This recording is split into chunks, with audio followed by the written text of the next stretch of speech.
ओसा बाजारनि भारत रत्न संघ क्लाबनि तांफां दुर्गा प्रसन्न देवनो सिलाइ कगमानि पार्टी मुंगो रमजाखा कगनायनो बिनि मुं प्रद्युत दर चौधुरी बर रमै लाइखा एयरपोर्ट थानानि पुलिस ताबक सिलाइ कगनायनो रमै तुबुइ फाइलेका आगरतलानि सालथां थानावो अ पार्टी मुंगो ताइबो साबक ददाल जाक्तम बरकनो नाइतुगुइ दंगो पुलिस। उसके इंसिडेंट में क्या क्या अभी तक मिला है, थोड़ा डिटेल्स में बताइए। नहीं, एक इधर सालबागान में अराउंड 8 o'clock जो भारत रत्न क्लब का जो ये सेक्रेटरी है दुर्गा प्रसाद दे अलियास बिकी, उनको वो इधर सालबागान में आए थे।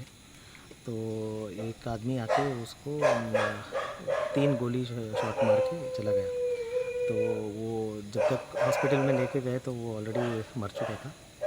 अभी इन्वेस्टिगेशन चल रहा है, हम अभी रेड्स बहुत सारा रेड्स कर रहे हैं और सस्पेक्ट्स भी हम लोग कुछ जीरो डाउन किया है।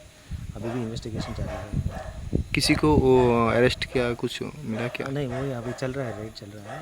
अभी ज़्यादा कुछ बोल नहीं सकते हैं। कितने लोग था वो वहाँ पर? आज पर उनका ड्राइवर जो बोल रहा है एक ही आदमी आया था, उनका मुंह बंद था। वो आके ये पीछे बैठा था कार में, तो उसका जो विंडो ये है उसको नॉक किया। जब ये ओपन किया तो तुरंत उसने फायर किया पॉइंट ब्लैंक रेंज से। मतलब बहुत क्लोज रेंज में। कितने बजे हुआ सर ये? 8 o'clock में हुआ। Thank you.